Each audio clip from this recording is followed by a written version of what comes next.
From 6 feet to 3 feet. These students will be able to sit closer together, and that means kids will be able to spend more time in the classroom. Late this afternoon, Governor-Jay-Inslee announced he's relaxing social distancing guidelines in schools. Good evening, I'm Aaron Luna. And I'm Nia Wong. This change happens immediately. Elenee now explains how this could affect your students and what the next steps are. Many older students are attending class in person part-time right now.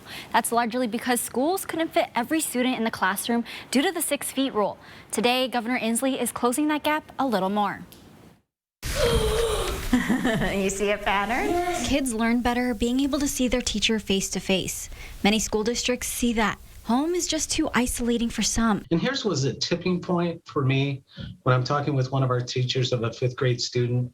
And he's on his remote day, and she's sitting there, and he just breaks down and says, I can't do this anymore. 3 feet, that's what some school leaders were asking. 3 feet could solve some issues. Giving us that room makes all the difference in the world. Spacing desks 6 feet apart in classrooms was one of the biggest challenges for school districts.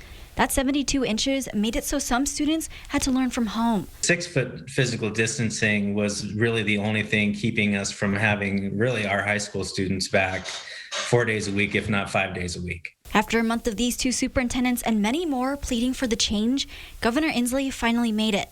The CDC just changed its guidance last week, saying 3 feet was safe enough if students wear masks. Today, Inslee made that change.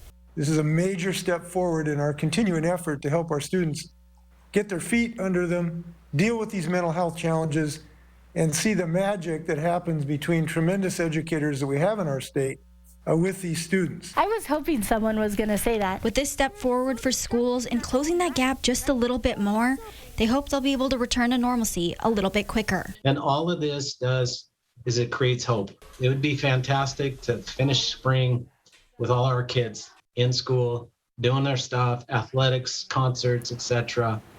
It's not as easy as just making that change. Districts do have to go through the school board to make it happen. And the 3 feet rule is only for students sitting in a classroom while wearing masks. 6 feet must be maintained everywhere else.